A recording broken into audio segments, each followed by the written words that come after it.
Continuing with Jordan Peterson's 12 Rules for Life, rule number 4, compare yourself to who you were yesterday, not to who someone else is today. This section of rule number 4 is titled What You Want and What You See. The dependency of sight on aim, and therefore on value because you aim at what you value, was demonstrated unforgettably by the cognitive psychologist Daniel Simons more than 15 years ago. Simons was investigating something called sustained inattentional blindness. I've experienced inattentional deafness. He would sit his research subjects in front of a video monitor and show them, for example, a field of wheat. Then he would transform the photo slowly, secretly, while they watched. He would slowly fade into a road cutting through the wheat. He didn't insert some little easy-to-miss footpath either. It was a major trail, occupying a good third of the image. Remarkably, the observers would frequently fail to take notice. The demonstration that made Dr. Simons famous was the same kind, but more dramatic, even unbelievable. First, he produced a video of 2 teams of 3 people. I was just thinking about this experiment right before he started talking about the gorilla walking through the basketball game. I think that's what he's getting at. One team was wearing white shirts, the other black. The 2 teams were not off in the distance either, or in any way difficult to see. The 6 of them filled much of the screen, and their facial features were close enough to see clearly. Each team had its own ball, which they bounced or threw to their other team members as they moved and feinted in the small space in front of the elevators where the game was filmed. Once Dan had his video, he showed it to his study participants. He asked each of them to count the number of times the white shirts threw the ball back and forth to one another. After a few minutes, his subjects were asked to report the number of passes. Most answered 15. That was the correct answer. Most felt pretty good about it. They thought, ha! They passed the test, but then Dr. Simons asked, "Did you see the gorilla? Was this a joke? What gorilla?" "So," he said, "watch the video again, but this time don't count." Sure enough, a minute or so in, a man dressed in a gorilla suit waltzes right in the middle of the game for a few long seconds, stops, and then beats his chest in the manner of stereotyped gorillas everywhere. Right in the middle of the screen, large as life, painfully and irrefutably evident. But 1 out of every 2 of his research subjects missed it the first time they saw the video. It gets worse. Dr. Simons did another study. This time he showed his subjects a video of someone being served at a counter. The server dips behind the counter to retrieve something and pops back up. So what? Most of his participants don't detect anything amiss, but it was a different person who stood up in the original server's place. "No way, you think I'd notice, but it's yes way. There's a high probability you wouldn't detect the change, even if the gender or race of the person is switched at the same time. You're blind, too." This wouldn't be the case if I was the server, since everybody makes such a big deal out of me, for real. Like, seriously, I've tried that. This is probably because vision is expensive. Psychophysiologically expensive, neurologically expensive. Very little of your retina is high-resolution fovea. The very central high-resolution part of the eye used to do such things as identify faces. Each of the scarce foveal cells need 10,000 cells in the visual cortex merely to manage the first part of the multi-stage processing of seeing. Then each of these 10,000s require 10,000 more just to get to stage 2. If all of your retina was fovea, and you would require the skull of a B-movie alien to house your brain. In consequence, we triage when we see. Most of our vision is peripheral and low resolution. We save the fovea for things of importance. We put high resolution capacities at the few specific things we are aiming at, I guess like reading. And we let everything else, which is almost everything, fade, I've noticed, into the background. But I guess maybe I'm different because I'm aware of what's going on behind me, or around me as I'm reading and thinking consciously. I can do more things at once. If something you're not attending to pops its ugly head up in a manner that directly interferes with your narrowly focused current activity, you will see it. Otherwise, it's just not there. The ball on which Simon's research subjects were focused was never obscured by the gorilla or by any of the 6 players. Because of that, because the gorilla did not interfere with the ongoing, narrowly defined task, it was indistinguishable from everything else the participants didn't see. When they were looking at the ball, it was indistinguishable from everything else the participants didn't see when they were looking at the ball.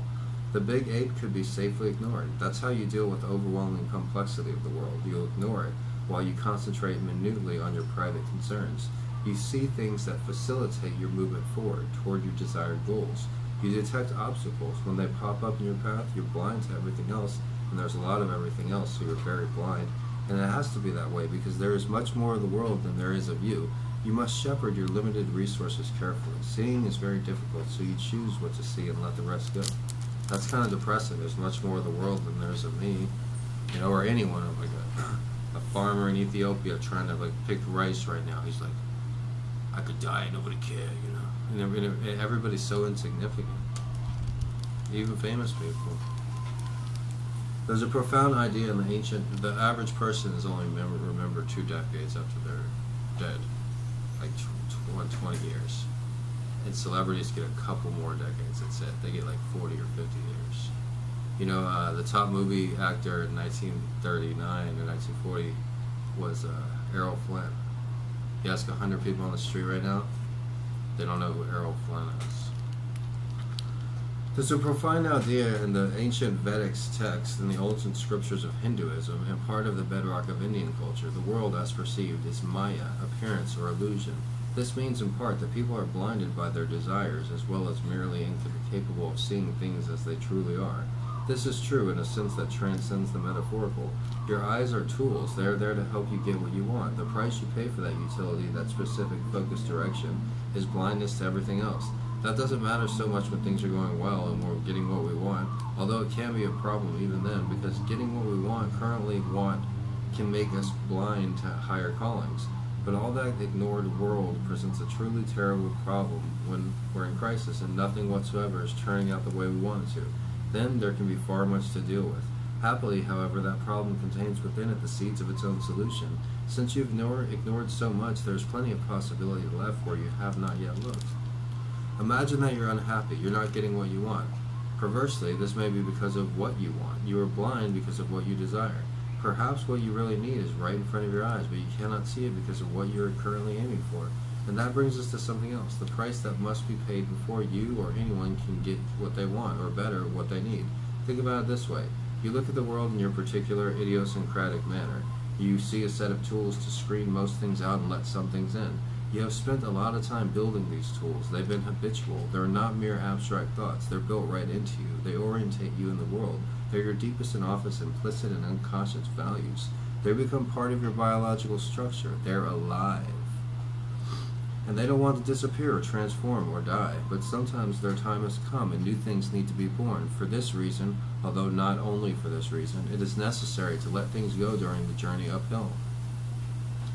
If things are not going well for you, well, that might be because, as the most cynical of aphorisms has it, life sucks and then you die. Before your crisis impels you to this hideous conclusion, however, you might consider the following. Life doesn't have the problem, you do. At least that realization leaves you with some option. If your life is not going well, perhaps it is your current knowledge that is insufficient, not life itself. Perhaps your value structure needs some serious retooling. Perhaps what you want is binding you to what else could be. Perhaps you are holding on to your desires in the present so tightly that you cannot see anything else, even when what you truly need. Imagine that you are thinking enviously, I should have my boss's job. If your boss sticks to his post stubbornly, competently, and competently, thoughts like that will lead you into a state of irritation, unhappiness, and disgust. You might realize this. You think, I am unhappy. However, I could be cured of this unhappiness if I could just fulfill my ambition. But then you might think further, wait, you think, maybe I'm not happy because I don't have my boss's job. Maybe I'm happy because I can't stop wanting that job. That doesn't mean you can just simply and magically tell yourself to stop wanting that job. And then listen and transform. You can't, in fact. Just change yourself that easily. You have to dig deeper. You must change what you are after more profoundly. What you are after more profoundly. You must change what you are after more profoundly. That sentence is strange. You must change what you are after more profoundly. That's the sentence. So, you might think, I don't know what to do about this stupid suffering. I can't just abandon my ambitions. That would lead me nowhere to go, but my longing for a job that I can't have isn't working. You might decide to take a different tack. You might ask instead for the revelation of a different plan, one that would fulfill your desires and gratify your ambitions in a real sense, but that would remove your life the bitterness and resentment with which you are currently affected. You might think, I will make a different plan. I will try to want whatever it is that would make my life better, whatever that might be, and I will start working on it now. If that turns out to mean something other than chasing my boss's job, I will accept that and I will move forward. Now you're on a whole different kind of trajectory. Before, what was right, desirable, and worthy of pursuit was something narrow and concrete. But you became stuck there, tightly jammed and unhappy. So you let go. You make the necessary sacrifice and allow a whole new world of possibility hidden from you because of your previous ambition to reveal itself. And there's a lot there. What would your life look like if it were better? What would your life what would life itself look like? What does better even mean? You don't know, and it doesn't matter what you don't know exactly right away, because you will start slowly to see what is better. Once you have truly decided to want it, you will start to perceive that what remained hidden from you by your presuppositions and preconceptions, by the previous mechanisms of your vision, you will begin to learn. This will only work, however, if you genuinely want your life to improve. You can't fool your implicit perceptual structures, not even a bit. They aim where you point them. To retool, to take stock, to aim somewhere better, you have to think it through, bottom to top. You have to scour your psyche. You have to clean the damn thing up. You must be cautious, because making your life better means adopting a lot of responsibilities, and that takes more effort and care than living stupidity and pain and remaining arrogant, deceitful, and resentful. What if it was the case that the world revealed whatever goodness it contains in precise proportion to your desire for the best? What if the more your conception of the best has been elevated, expanded, and rendered sophisticated, the more possibility and benefit you could perceive? This doesn't mean that you can have what you want merely by wishing it, or that everything is interpretation, or that there is no reality. The world is still there with its structures and limits. As you move along with it, it cooperates or objects, but you can dance with it if your aim is to dance, and maybe you can even lead if you have enough skill and enough grace. That is not theology. It's not mysticism. It's empirical knowledge.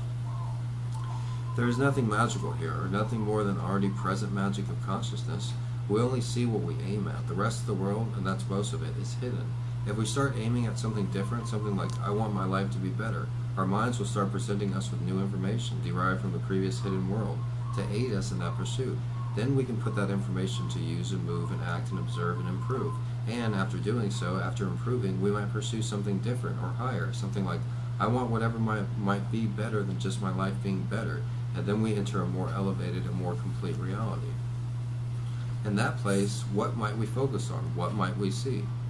Think about it like this. Start from the observation that we indeed desire things, even that we need them. That's human nature. We share the experience of hunger, loneliness, thirst, sexual desire, aggression, fear, and pain. Such things are elements of being, primordial, exomatic elements of being. But we must sort and organize the primordial desires, because the world is a complex and obscenely real place. We can't just get the one particular thing we especially just want now, along with everything else we usually want, because our desires can produce conflict with other desires as well as with other people and with the world. Thus, we become conscious of our desires and articulate them and prioritize them and arrange them in hierarchies. That makes them sophisticated. That makes them work with each other and with the desires of other people and with the world. It is in that manner that our desires elevate themselves. It is in that manner that they organize themselves into values and become moral. Our values, our morality, they are indicators of our sophistication.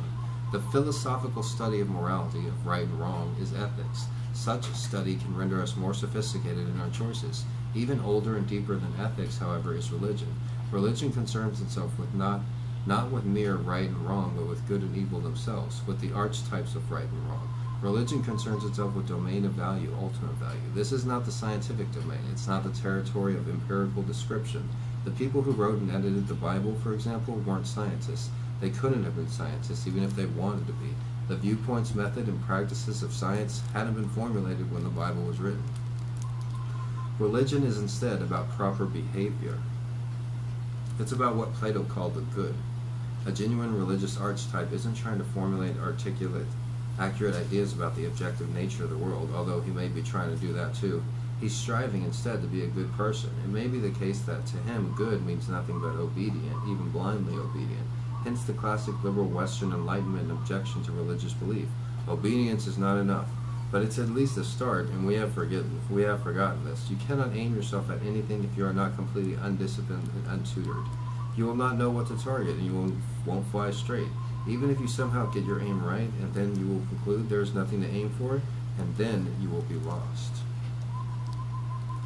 It is therefore necessary and desirable for religions to have a dogmatic element. What good is a value system that does not provide a stable structure? What good is a value system that does not point the way to higher order?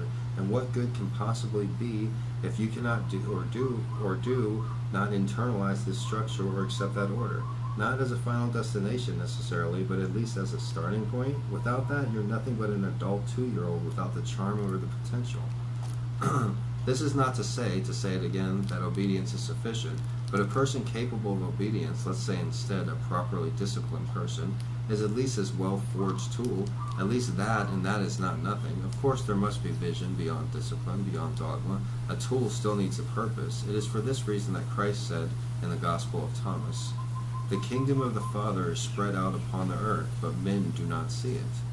Does that mean that what we see is dependent on our religious beliefs? Yes. And what we don't see as well. You might object, but I'm an atheist. No, you're not. And if you want to understand this, you could read Dostoevsky's Crime and Punishment, perhaps the greatest novel ever written, in which the main character decides to take his atheism with true seriousness, commits what he rationalizes as a benevolent murder, and pays the price.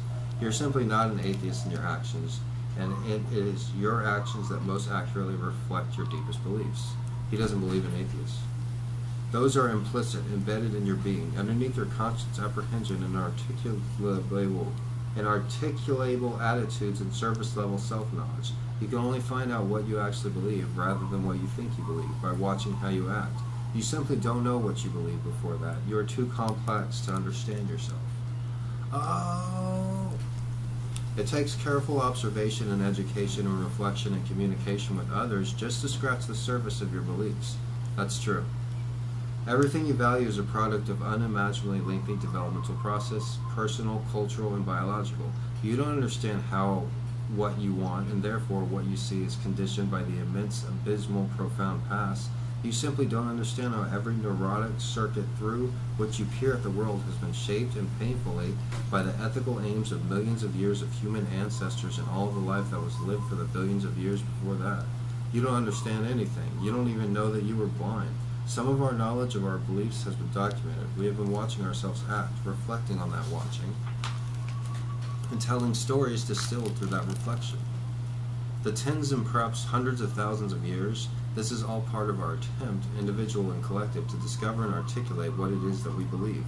Part of the knowledge is so generated is what is encapsulated in the fundamental teachings of our culture, in ancient writings such as the Tao Te Ching, or the aforementioned Vedic scriptures, or the biblical stories. The Bible is, for better or worse, the foundational document of Western civilization, of Western values, Western morality, and Western conceptions of good and evil. It's the product of processes that remain fundamentally beyond our comprehension.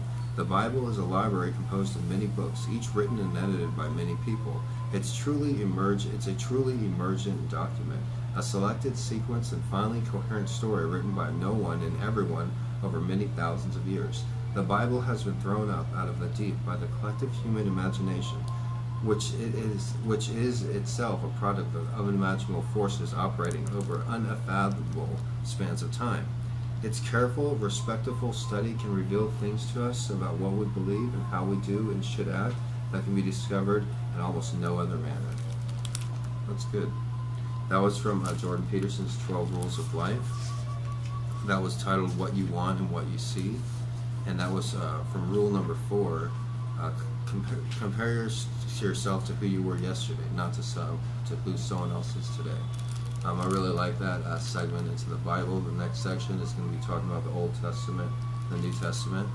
My name is Gregory Brandt. If you haven't already, hit the subscribe button and post this video to your Facebook or your Instagram and help this channel grow. Thanks. Have a nice day.